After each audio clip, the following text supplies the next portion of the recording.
যাব যদি মানুষ দেখিত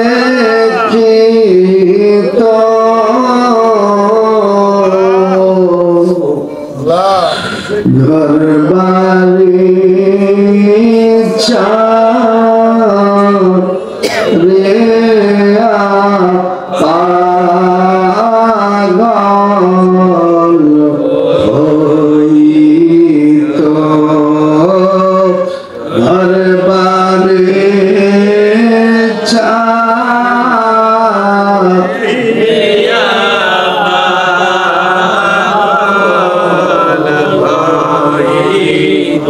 কবরে আমাদের যাইতে হবে আওয়াজ করেন বাজান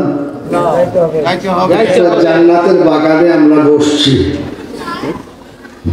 এই জান্নাতের বাগান যারা সাজাইছে আল্লাহ দেখছেন দেখছেন কে আসলো কে না আসলো দেখার বিষয় আমার না আল্লাহ কে মাহফিলে থাকলো কে থাকলো না এগুলো আমার দেখার বিষয় না কি জন্য আমি বাগান সাজাইছি আল্লাহর রাস্তায় আল্লাহকে পাওয়ার জন্য আমার উদ্দেশ্য হলো এটা যারা এই বাগান সাজাইছে তাদের নিশ্চয়ই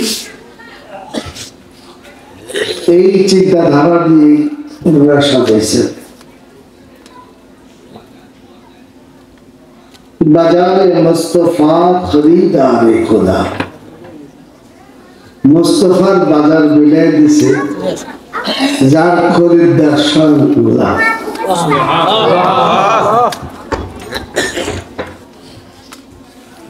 এই জন্য একটু আপনারা যদি ঘুমায় ঘুমায় শুনেন তাহলে এই বছর আপনার বিফল আর যদি চেতনা দিয়ে দেখা আমি এখানে আসছি আমাকে একদিন কবরে যেতে হবে আমি এই যুবক বাবাদেরকে বলছি বড় গাগটিয়া যুব সমাজের উদ্যোগে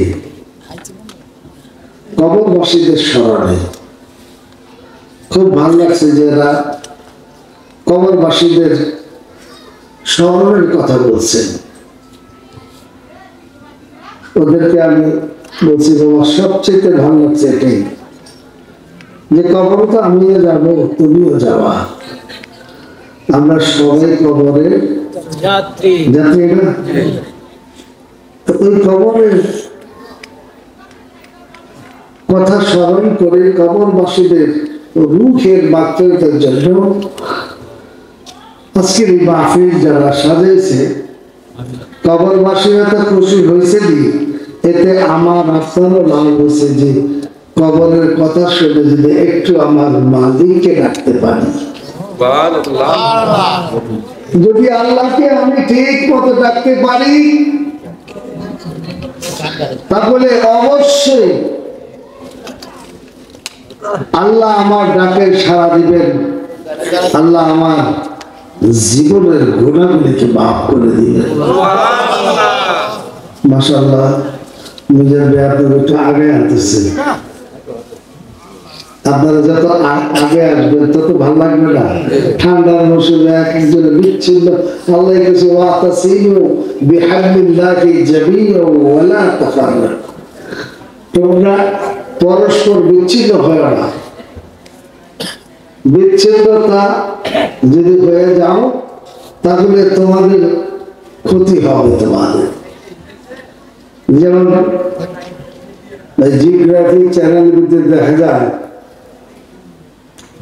বনের ভিতরে ভাগ যেই গরুটারে বা যেই কি বলে হরিণটারে আক্রমণ করে ধরতে যায় খাওয়ার জন্য ওটা কিন্তু দলের থেকে আলাদা থাকে খেয়াল করে দিকে দল থেকে আলাদা হলেই ওরে বাঘে আক্রমণ করতে সহজ হয় আল্লাহ পাক আমাদের সকলকে কবুল করবেন, আমিন। এতে আমার সাথে সাথে এই কাসিদাগুলো গান গাইলে আপনার লাভ হবে।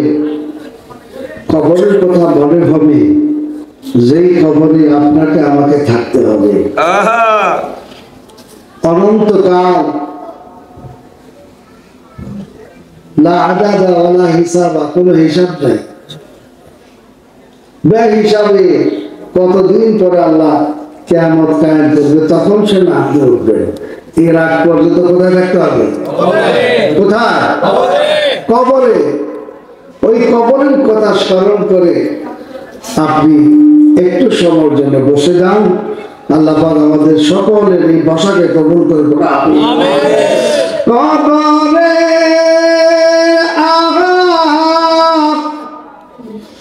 যাব যদি মানুষ দেখি তো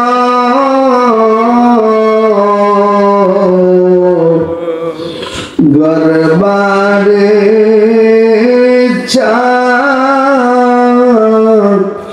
রে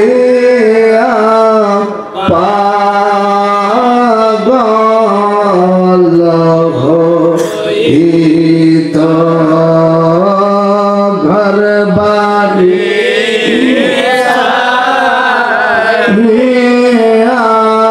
পাগল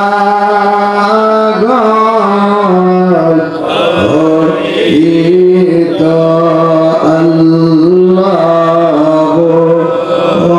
আল্লাহুম্মা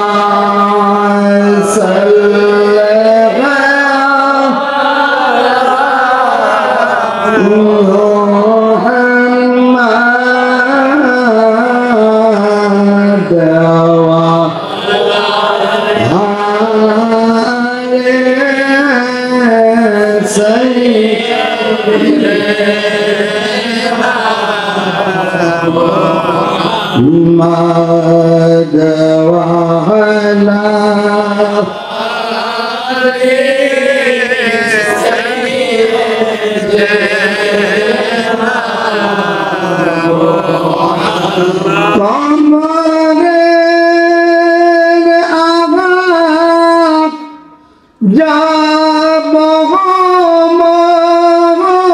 রে আল্লাহ দিও না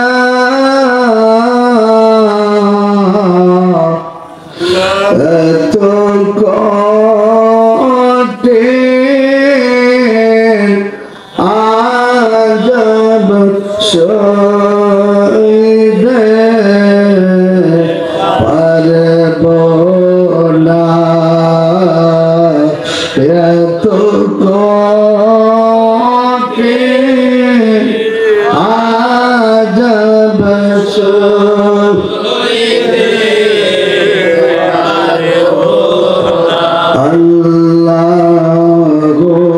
আল্লাহুম্মা সাল্লি আলা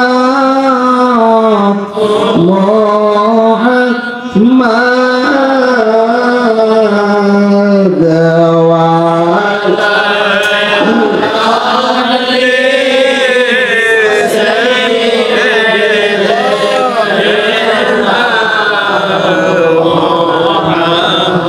লা ইলাহা ইল্লাল্লাহ লা ইলাহা ইল্লাল্লাহ লা ইলাহা ইল্লাল্লাহ লা ইলাহা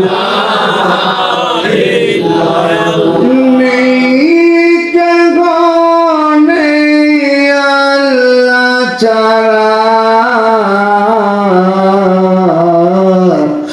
লা ইলাহা ইল্লাল্লাহ লা ইলাহা ইল্লাল্লাহ। বাবা জবানটা খুলে ডাকেন না একটু আল্লাহরে। কাকে ডাকতেছে? আল্লাহরে। জোরে করলে কাকে? আল্লাহরে। আর মহব্বতে বলেন কাকে? আল্লাহরে ডাকতেছি। যদি মহব্বতে আল্লাহরে ডাকতে পারে, আর একটা ডাক যদি মালিক কবুল করে নেয়,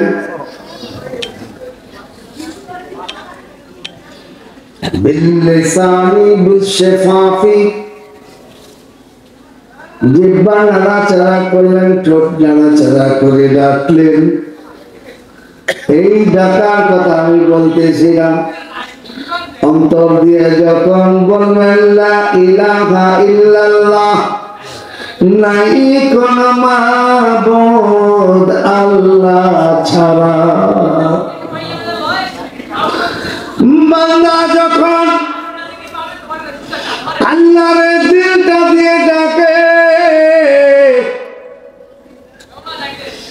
আল্লাহ আমার এই জুব্বা কাব্বা সুন্দর চেহারার দিকে তাকায় রয় নাই, আমার কলবের দিকে তাকিয়ে আছে। ওই অন্তর দিয়ে আমি কিভাবে আল্লাহরে ডাকতিস। ফকির ভিক্ষা করে সারাদিন বলে লা ইলাহা ইল্লাল্লাহ, মানুষ তারে পয়সা দেয়, টাকা দেয়। আমার আরেক ফকির আছে, ঘরের কোনায় বসে বসে লা ইলাহা ইল্লাল্লাহর জিকির করে আর ডাকতে থাকে মালিক। গভীর রাত্রে সব মানুষ ঘুমায় রয়েছে, ও মালিক মালিক রে,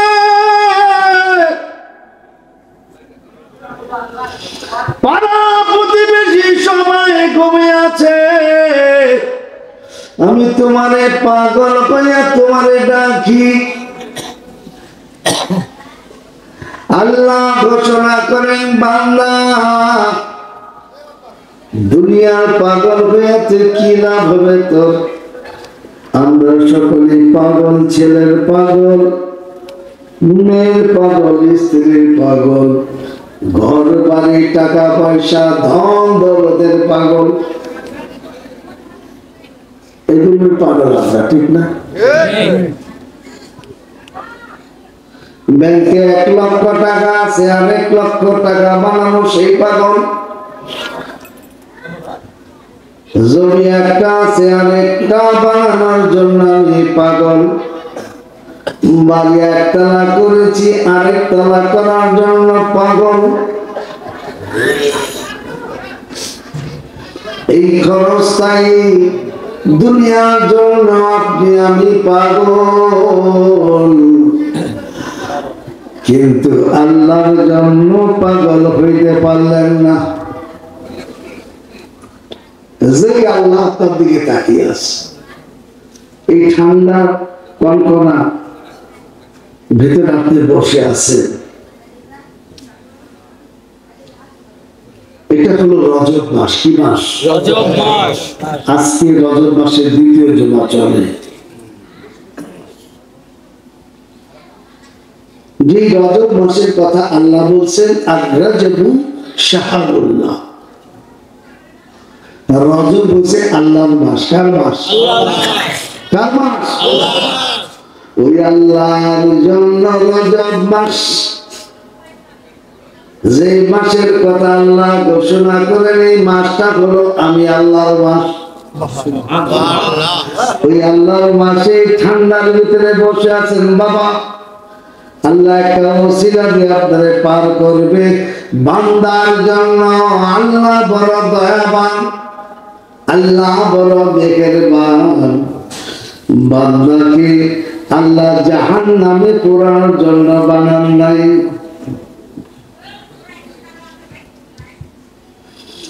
বান্দা যখন রজব মাস আসে, এই রজব মাসে গভীর রাত্রে ঘরের কোনায় বসে বসে যখন লা ইলাহা ইল্লাল্লাহ জিকির করে, অথবা আপনারা এই মাহফিলে বসেছেন, এই মাহফিলে বসে বসে যখন লা ইলাহা ইল্লাল্লাহ বলে ডাক দিবেন, অন্তর থেকে যখন আপনি বলবেন মালিক ও আল্লাহ, আমি তোমারে ডাকি, তোমার তো আমি দেখি না,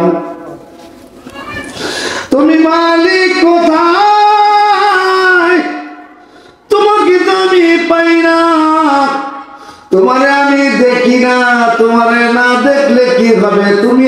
তো আমার দেখো। বান্দা যখন এরকম আল্লাহর কাছে বলতে থাকে তখন তার একটা মধুর সম্পর্ক হয় আল্লাহর সাথে। তখন এই বান্দা আর আল্লাহ এমন একটা মহব্বত জড়ায়, সেই বান্দা স্থির থাকতে পারে না। আল্লাহর প্রেমে মাতোয়ারা হয়ে দুই চোখের পানি ফেলায়া ফেলায়া আল্লাহকে ডাকতে থাকে আর বলতে থাকে, আল্লাহ তুমি আমার প্রতি রহম নাজিল করো। ওই আল্লাহ জিকির করতেছেন, লা ইলাহা ইল্লাল্লাহ, নাই কোনো মাবুদ আল্লাহ ছাড়া। এই জিকির আপনি করতেছেন, এই জিকির করার সময় যদি আল্লাহরে ডাকতে পারেন মহব্বত নিয়ে, অবশ্যই দেখা যাবে এই মাহফিল থেকে আপনাকে আল্লাহ মাফ করে আপনার বাড়িতে পৌঁছে। অর্থাৎ এই জিকিরের উপলক্ষ করে আপনি একটা কঠিন মুসিবতের ভিতরে আছেন, রোগে আছেন, শোকে আছেন, যা কিছুতে আছেন, ব্যবসা বাণিজ্য বলন্দি নাই, কিন্তু এই জিকিরের উসিলায় আল্লাহ পাক আপনার এই মকসদটাকে পূর্ণ করে দিয়েছে। আল্লাহ পাক আমাদের সকলকে কবুল করবেন, আমিন। এই জিকির করবেন না আমার সাথে, লা ইলাহা ইল্লাল্লাহ, লা ইলাহা ইল্লাল্লাহ, লা সারা জগতের মালিক এক আল্লাহ, লা ইলাহা ইল্লাল্লাহ, লা ইলাহা ইল্লাল্লাহ, লা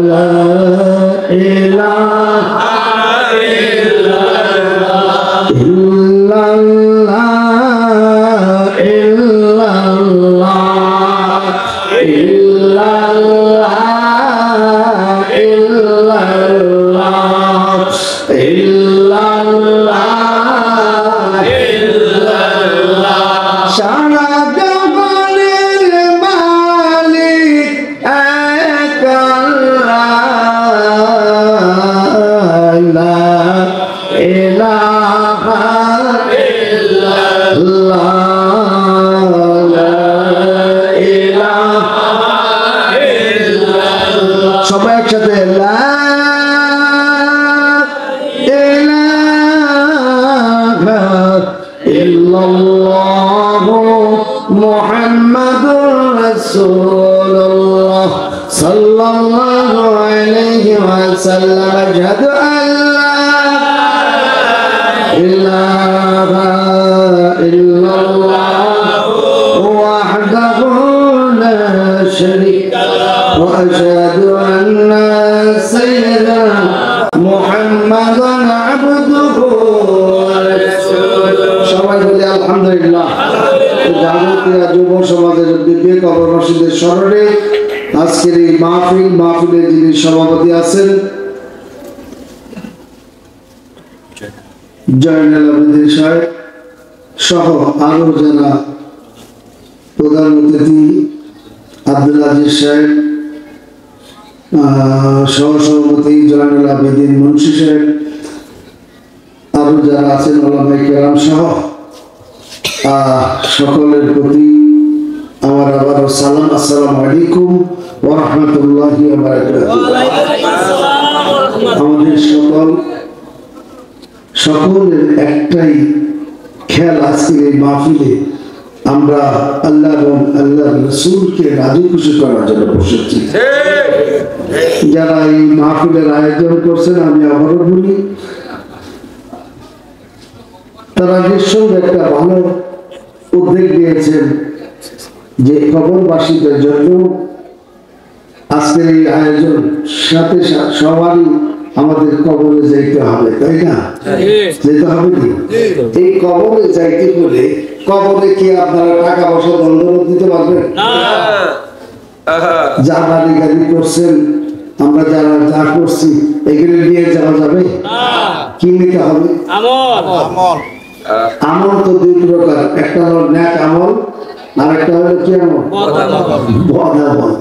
এখন কোন আমল আপনি কতটুকু করছেন একটু যদি খেয়াল করেন, চক্ষুটা বন্ধ করে মাথাটা নিচু করে যদি একটু খেয়াল করেন যে আপনি আজকে কত রাকাত নামাজ পড়ছেন,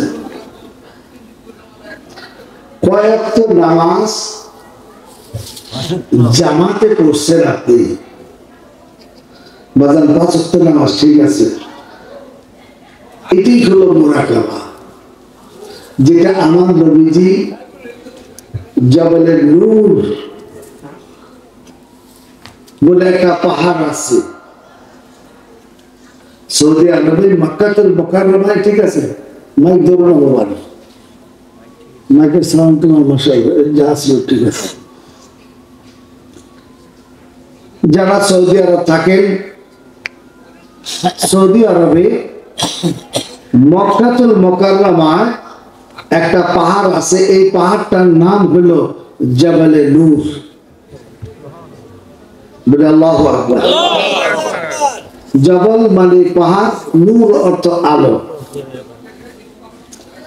যে পাহাড়টাকে আপনারা আমরা বাংলাদেশের লোকেরা হেরা পর্বত বলে থাকি, বই পুস্তকে আমরা বাংলাতে পড়ছি হেরা পর্বত, শুনছেন না নাম, বা হেরা গুহা। এই হেরা পর্বতে এই জবলের নূরে আপনার আমার নবীজি 40 দিন ওখানে ছিলেন এবং ওই পাহাড়েরই কোরআনের সর্বপ্রথম আয়াত নাযিল হয়, ইকরা বিসমি রাব্বিকাল্লাযী খালাক। সুবহানাল্লাহ। এইখানে নবী আমার ধ্যান করেছিলেন আমাদের শেখানোর জন্য যে আপনি প্রতিদিন যদি 1 ঘন্টা করে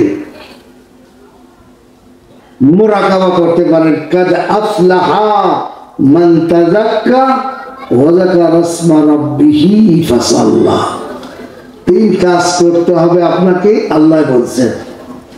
একটা হলো আত্মশুদ্ধি, কি নাম? আত্মশুদ্ধি। আত্মশুদ্ধি কারে কয়? আরেকটা হলো আল্লাহর জিকির, এটা আপনি জানেন, লা ইলাহা ইল্লাল্লাহ, ইল্লাল্লাহ, সুবহানাল্লাহ, আল্লাহু আকবার, এগুলো আল্লাহর জিকির। আরেকটা হলো নামাজ, নামাজ আপনি জানেন কিন্তু আত্মশুদ্ধি আপনি জানেন না। আত্মশুদ্ধি কারে বলে? আত্মসমালোচনা, নিজেকে নিজে সাথে কথা বলা। এই ধ্যানটা কামলিওয়ালা নবী জবলে নূর ওই পর্বতে গিয়ে আমাদেরকে দেখাইছেন, বুঝাই দিয়ে গেছেন যে এইভাবে তুমি করো। সেটা কিভাবে?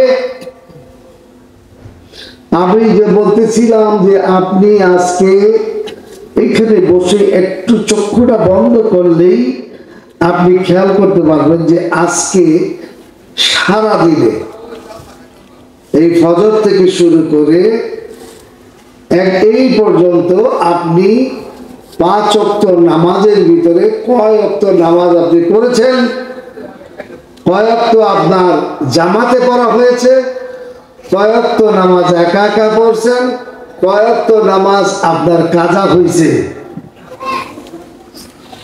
এখানে বসলি এই একদিনের হিসাবটা আপনি দিতে পারতেছেন, ঠিক না? এটা কি আর মোল্লা মুন্সি লাগে, হুজুর লাগে? নিজে করা নিজেই করা যায়।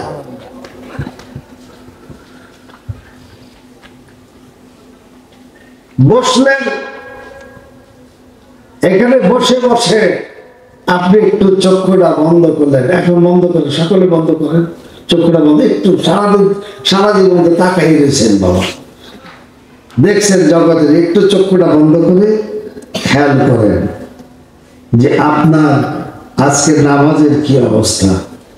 এরপরে আপনি দেখেন আপনার জিকিরের কি অবস্থা, এরপরে আপনার দরুদের কি অবস্থা, কয়টা মানুষের মনে আপনি কষ্ট দিয়েছেন, কতটা মানুষকে আপনি ধোঁকা দিয়েছেন, কতটা মিথ্যা কথা বলেছেন, অহংকারী তাকাব্বরী বলে আপনি কতগুলি মানুষের ক্ষতি করার জন্য তাকাব্বরী বাহাদুরি করেছেন। এই সমস্ত হিসাবগুলি নিয়ে একটু চক্ষুটা বন্ধ করে মাথাটা নিচু করে আল্লাহর দরবারে জীবনের গুনাহগুলি হাজির করে দেন বাবা। জীবনের গুনাহগুলি হাজির করে দিয়ে আল্লাহকে বলতে দেখেন, আল্লাহ ও মালিক, তোমার পলাতক গোলাম তোমার দরবারে হাজির হয়ে গেছে। ও মালিক,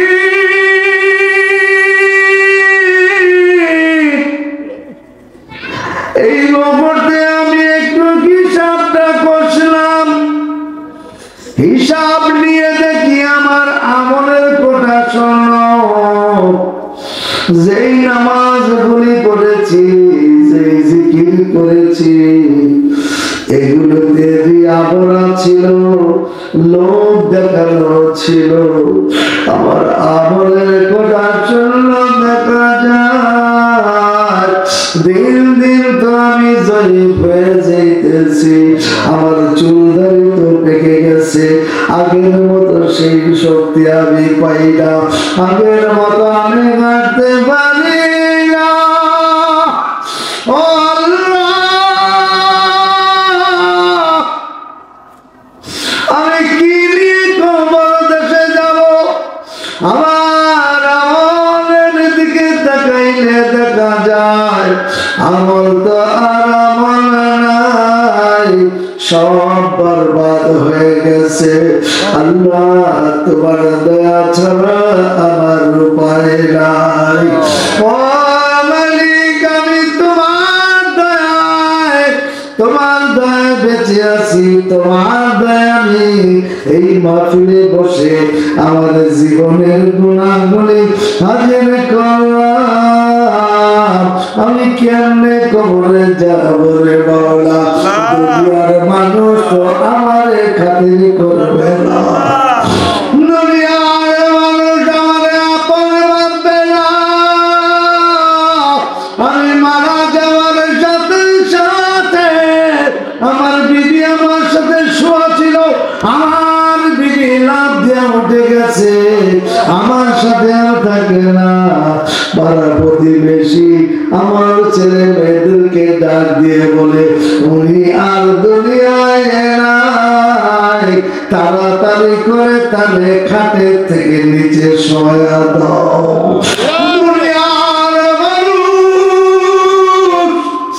দুনিয়ার মানুষ আমার থেকে পর হয়ে গেল, আমার আপন মানুষগুলি আর আপন থাকলো না। আর এই ঠান্ডার ভিতরে যদি বাবা মারা যান, এই ঠান্ডার ভিতরে যদি আপনি আমি মারা যাই, এই ঠান্ডার ভিতরে আপনার আরামদায়ক বিছানায় আপনারে শোয়া রাখবে না, আপনার কাঠ থেকে টান দিয়ে জমিনে শোয়া দিবে, মসজিদ থেকে টাকা দিয়ে নিয়ে আসবে, ওই খাটের ভিতরে আপনার শোয়া আমার শোয়াটা পাতলা কাপড় দিয়ে ঢেকে রাখবে। ওই মৃত্যু মানুষ চিৎকার দিয়ে বলতে রাখবে, বাইরে আমার তো আপন বলতে আর কেউ নাই, আমার কেন তোমরা এই আচরণ করতেছো? জগতের মানুষ কেউ বাবা শুনবে না। ওই কথাগুলি স্মরণ করে